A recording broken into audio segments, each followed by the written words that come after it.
Hello guys, আসসালামু আলাইকুম। কেমন আছেন সবাই? আশা করি ভালো আছেন। আলহামদুলিল্লাহ আমি ভালো আছি। আজকে আমি 20 টাকা খরচ করে কিভাবে আপনারা 100 টাকার এই বিস্কিট তৈরি করবেন বাসায়, সেই রেসিপি নিয়ে আসলাম। সাথে থাকবেন সবাই। এত সুন্দর বিস্কিট যদি বাসায় তৈরি করে খাওয়া যায়, তাহলে দোকান থেকে কিনে খাওয়ার দরকার কি বলেন তো? আপনাদের কাছে একটি অনুরোধ, লাইক দিয়ে পুরো ভিডিওটি দেখে নেবেন। কেমন হয়েছে অবশ্যই কমেন্টসে জানাবেন। আর এই সহজ এবং মজার মজার রেসিপি পেতে হলে চ্যানেলটি সাবস্ক্রাইব করে পাশে থাকবেন। ফেসবুক পেজ থেকে দেখলে ফলো দিয়ে পাশে থাকবেন। লাইক, কমেন্ট, শেয়ার করবেন। তো কথা না বাড়িয়ে চলে যাই মূল রেসিপিতে। এখানে আমি একটি মিক্সিং বল নিয়েছি, সাথে একটি ডিম নিয়েছি। যদি ফ্রিজে থাকে তাহলে 1 ঘন্টা আগে নামিয়ে নর্মাল করে নিতে হবে। 3 টেবিল চামচ চিনি দিয়ে দিয়েছি। আপনারা আপনাদের স্বাদ অনুযায়ী কমিয়ে বাড়িয়ে দিতে পারেন। স্বাদ মতো লবণ দিয়েছি, অল্প পরিমাণে এলাচের গুঁড়া দিয়েছি, তাহলে ডিমের গন্ধ থাকবে না।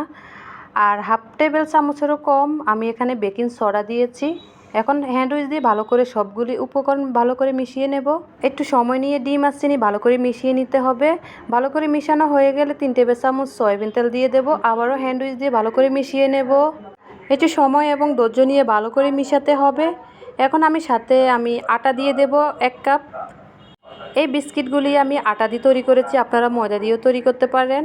হাফ কাপ আমি এখানে গুঁড়ো দুধ দিয়ে দেব, দিয়ে চামচ দিয়ে ভালো করে মিশিয়ে নেব। মোট আমার এখানে 1.5 কাপ আটা লেগেছে। তো আমি 1 কাপ আগে দিয়ে তারপরে আর হাফ কাপ একটু পরে দেব। যারা আমার আগের ভিডিওতে লাইক, কমেন্ট, শেয়ার করেছেন তাদেরকে অসংখ্য অসংখ্য ধন্যবাদ। এভাবেই পাশে থাকবেন সব সময়। এখন আমি আরও হাফ কাপ দিয়ে হাত দিয়ে ভালো করে একটি সফট ডো তৈরি করে নেব।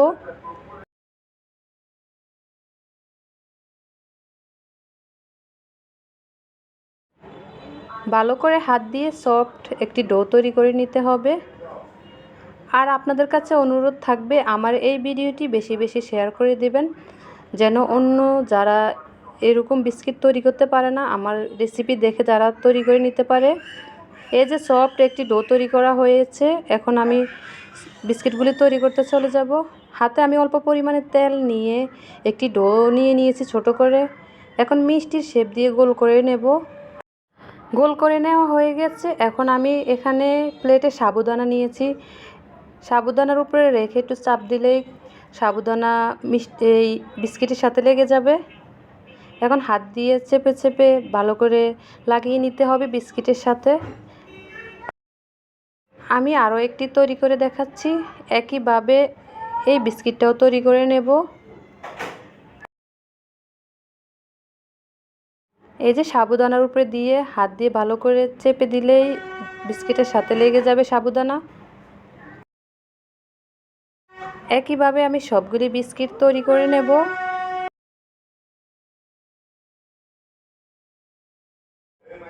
এই যে মাশাআল্লাহ, আমার সবগুলি বিস্কিট তৈরি করা হয়ে গিয়েছে। আমি উপর করে রেখেছি। এই যে সবগুলি হয়ে গেছে। এখন আমি ভাজতে চলে যাব। কড়াইতে আমি পর্যাপ্ত পরিমাণে সয়াবিন তেল দিয়ে কুসুম গরম করে নিয়েছি। এখন এক এক করে বিস্কিটগুলি দিয়ে দেব।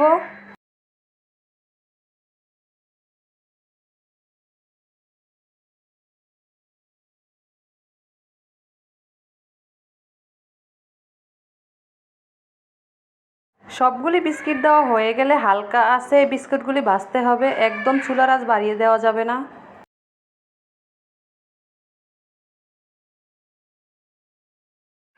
একটু সময় এবং ধৈর্য নিয়ে ভালো করে এই বিস্কিটগুলি ভাজতে হবে, এপিট ওপিট করে। মাশাআল্লাহ, কত সুন্দর ফুলে আসছে এই বিস্কিটগুলি, একদম ফুলে ফুলে ডাবল হয়ে যাবে।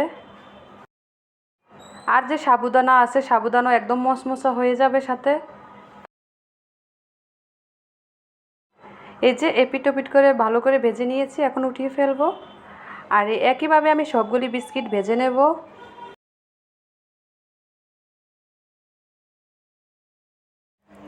তো আজকের রেসিপিটি আপনাদের কাছে কেমন লেগেছে অবশ্যই কমেন্টস করে জানাবেন। আর এই সহজ এবং মজার মজার রেসিপি পেতে হলে চ্যানেলটি সাবস্ক্রাইব করে পাশে থাকবেন। ফেসবুক পেজ থেকে দেখলে ফলো দিয়ে পাশে থাকবেন। লাইক, কমেন্ট, শেয়ার করবেন। আজকে এ পর্যন্তই। সবাই ভালো থাকবেন, সুস্থ থাকবেন, আমাদের জন্য বেশি বেশি দোয়া করবেন। আল্লাহ হাফেজ।